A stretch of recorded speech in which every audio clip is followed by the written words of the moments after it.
vida com propósito. 39º dia. Equilibrando sua vida.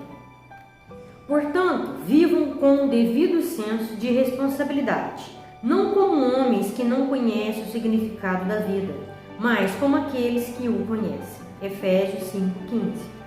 Não permita que os erros dos ímpios levem vocês pelo caminho errado e façam vocês perderem o equilíbrio. 2 Pedro 3:17.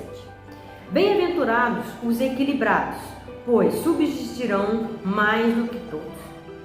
Uma das competições das Olimpíadas de Verão é o pentatlo. Ele é composto de 5 modalidades: tiro ao alvo, esgrima, equitação, corrida e natação. O objetivo do pentatlo é vencer todas as 5 e não apenas uma ou 2. Sua vida é um pentatlo, com 5 propósitos que devem ser mantidos em equilíbrio. Esses propósitos foram praticados pelos primeiros cristãos em Atos 2, explicados por Paulo em Efésios 4 e exemplificados por Jesus em João 17, mas estão resumidos no grande mandamento e na grande comissão de Jesus. Essas 2 declarações resumem todo este livro, os 5 propósitos de Deus para a sua vida. Primeiro, ame a Deus de todo o seu coração. Você foi planejado para o prazer de Deus, logo, seu propósito é amar a Deus por meio da adoração. Segundo, ame ao próximo como a ti mesmo. Você foi formado para servir, então seu propósito é demonstrar amor pelas outras pessoas por meio do ministério. Terceiro, vão e façam discípulos. Você foi feito para uma missão, então seu propósito é compartilhar a mensagem de Deus por meio da evangelização. Quarto, batize-os. Você foi formado para fazer parte da família de Deus. Então, seu propósito é se identificar com sua igreja por meio da comunhão.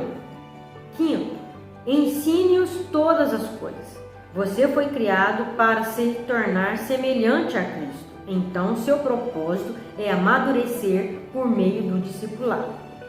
Um compromisso sério com o grande mandamento e a grande comissão fará de você um grande cristão. Manter os 5 propósitos em equilíbrio não é tarefa fácil. Todos tendemos a exagerar nos propósitos que nos despertam maior paixão e negligenciar os outros. As igrejas fazem a mesma coisa, mas você pode manter sua vida equilibrada e firme no caminho, juntando-se a um pequeno grupo para prestar contas uns aos outros, avaliando regularmente sua saúde espiritual, registrando seu progresso em um diário pessoal e passando o que aprendeu para os outros. Essas 4 atividades são importantes para um viver dirigido por um propósito. Se você prima por se manter no caminho certo, precisará desenvolver esses hábitos. Converse sobre o assunto com um companheiro espiritual ou em um grupo pequeno.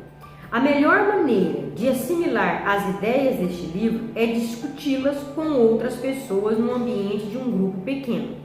A Bíblia diz: como o ferro afia o ferro, da mesma maneira as pessoas podem ajudar a melhorar umas às outras. Aprendemos melhor em comunidade. Nossa mente fica mais aguçada e nossas convicções mais intensas por meio da conversa. Eu o exorto veemente a juntar um pequeno grupo de amigos e formar um grupo de leitura de uma vida com propósito, a fim de rever esses capítulos semanalmente. Vocês devem discutir as implicações e aplicações de cada capítulo. Devem perguntar: e aí? E agora?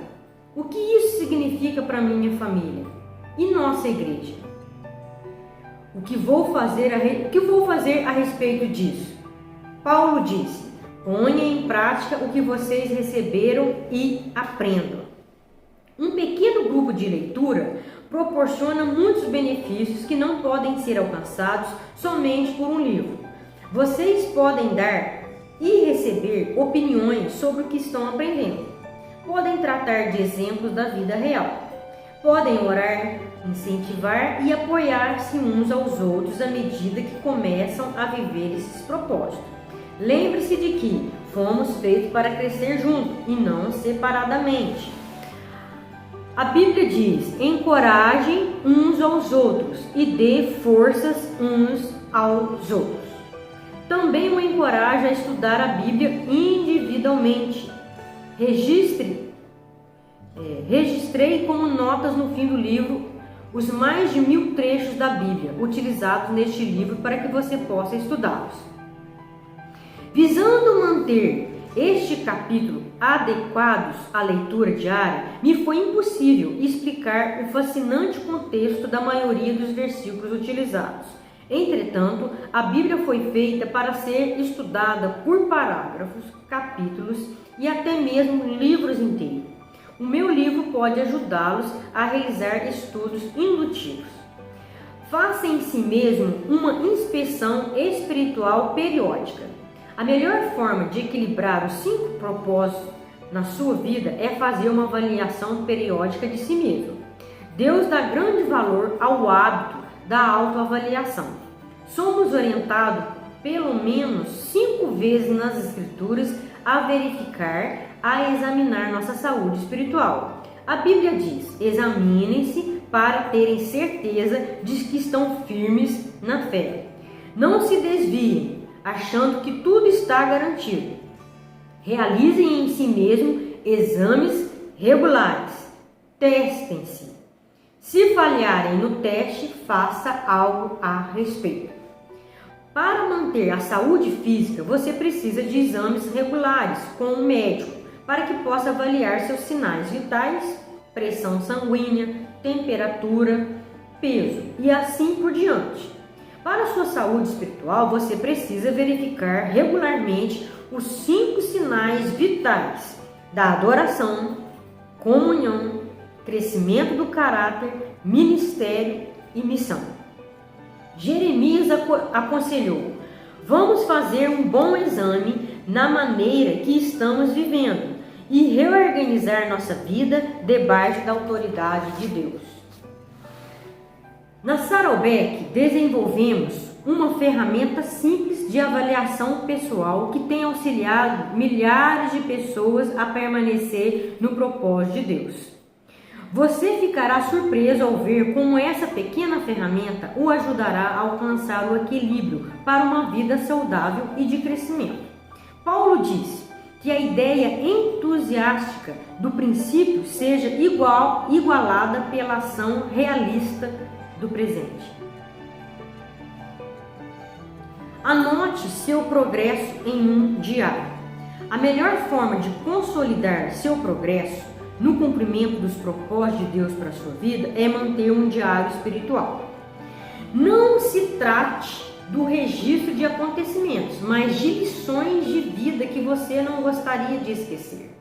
A Bíblia diz: por isso é preciso que prestemos maior atenção ao que temos ouvido, para que jamais nos desviemos. Podemos nos lembrar do que registramos. Escrever ajuda a esclarecer o que Deus está fazendo na sua vida.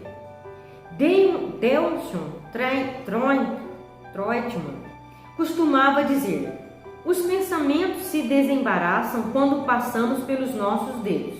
A Bíblia traz vários exemplos em que Deus manda as pessoas manterem um diário espiritual. Ela diz: conforme a orientação do Senhor, Moisés manteve um registro de seu progresso. Não lhe deixe contente o fato de Moisés ter obedecido à orientação de Deus de registrar a jornada espiritual de Israel. Se ele fosse preguiçoso, nos seriam subtraídas as poderosas lições de vida presentes no livro de Êxodo. Embora seja improvável que seu diário espiritual seja tão amplamente lido como o de Moisés, ele ainda é importante. A Nova Versão Internacional diz: por onde Por ordem do Senhor, Moisés registrou as etapas da jornada deles. Sua vida é uma jornada, e uma jornada merece um diário. Espero que você escreva sobre as fases de sua jornada espiritual ao ter uma vida dirigida por propósitos. Não anote apenas o que for agradável, tal qual fez Davi. Registre suas dúvidas, temores e lutas com Deus. Nossas maiores lições vêm do sofrimento. E a Bíblia diz que Deus mantém um registro de nossas lágrimas. Sempre que ocorrer um problema, lembre-se de que Deus o utiliza para cumprir todos os 5 propósitos para a sua vida. Os problemas o forçam a atentar para Deus, trazem-nos para uma comunhão mais íntima com os outros, constrói um caráter semelhante ao de Cristo, lhe fornece um ministério e lhe provém um testemunho. Todo problema é dirigido por propósito. Bem no meio de uma experiência sofrida, o salmista escreveu: que isso fique escrito, para que os nossos descendentes saibam o que o Senhor Deus fez e para que louvem aquele que ainda vão nascer.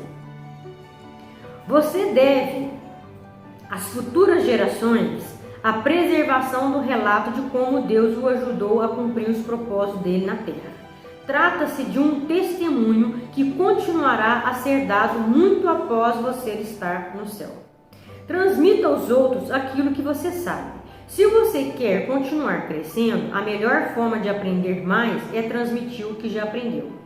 O livro de Provérbios diz: quem abençoa os outros é abundantemente abençoado. Os que ajudam os outros serão ajudados. Aqueles que passam adiante suas percepções obtêm ainda mais de Deus.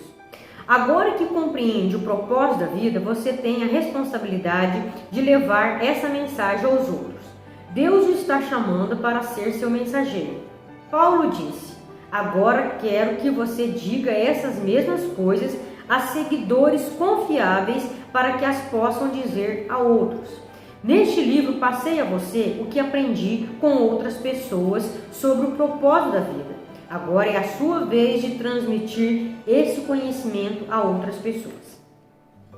Você provavelmente conhece centenas de pessoas que não sabem qual o propósito da vida. Compartilhe essas verdades com seus filhos, amigos, vizinhos e aqueles com quem trabalha.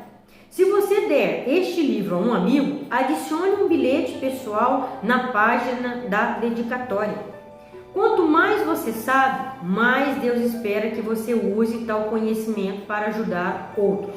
Tiago disse: quem sabe que deve fazer o bem e não faz, comete pecado. O conhecimento aumenta a responsabilidade. Porém, transmitir o propósito da vida é mais do que uma obrigação. É um dos grandes privilégios da vida. Imagine como o mundo seria diferente se todos conhecessem seu propósito. Paulo disse: se você transmitir essas instruções aos irmãos, será um bom ministro de Cristo Jesus. Tudo se destina à glória de Deus. O motivo pelo qual transmitimos o que aprendemos é a glória de Deus e o crescimento do seu reino. Na noite anterior à crucificação, Jesus disse ao Pai: eu te glorifiquei na terra, completando a obra que me destes para fazer. Quando Jesus orou com essas palavras, ainda não tinha morrido por nossos pecados. Então, que obra ele havia completado? Nesse caso, ele estava se referindo a algo distinto da expiação. A resposta está no que ele disse nos 20 versículos seguintes de sua oração. Jesus disse ao Pai o que havia feito nos últimos 3 anos. A preparação dos discípulos para viver para os propósitos de Deus. Ele os ajudou a conhecer e amar a Deus, adorar. Ensinou a amarem uns aos outros, comunhão. Deu-lhes a palavra para que amadurecesse, discipulado, mostrou-lhes como servir, ministério, e enviou-lhes a levar o evangelho aos outros, missão. Jesus foi o exemplo de uma vida dirigida por propósito e também ensinou aos outros como vivê-la. Essa foi a obra que glorificou a Deus. Hoje em dia, Deus chama cada um de nós para realizarmos a mesma obra. Ele não quer apenas que vivamos seus propósitos, mas que ajudemos as outras pessoas a fazer o mesmo. Deus quer que apresentemos Cristo às pessoas, trazendo-as para a comunhão, ajudando-as a amadurecer e a descobrir como servir e então que tornemos a enviá-las para que mais pessoas sejam alcançadas. É disso que se trata uma vida dirigida por propósito. Independentemente de sua ideia, o resto de sua vida pode ser a melhor parte dela e você pode começar hoje a viver com propósito. Um tema para reflexão: bem-aventurados sejam os equilibrados. Um versículo para memorizar: portanto, vivam com o devido senso de responsabilidade, não como homens que não conhecem o significado da vida, mas como aqueles que o conhecem. Efésios 5:15. Uma pergunta para meditar: quais das 4 atividades vou iniciar para permanecer no caminho e equilibrar os 5 propósitos de Deus para a minha vida? Deus te abençoe.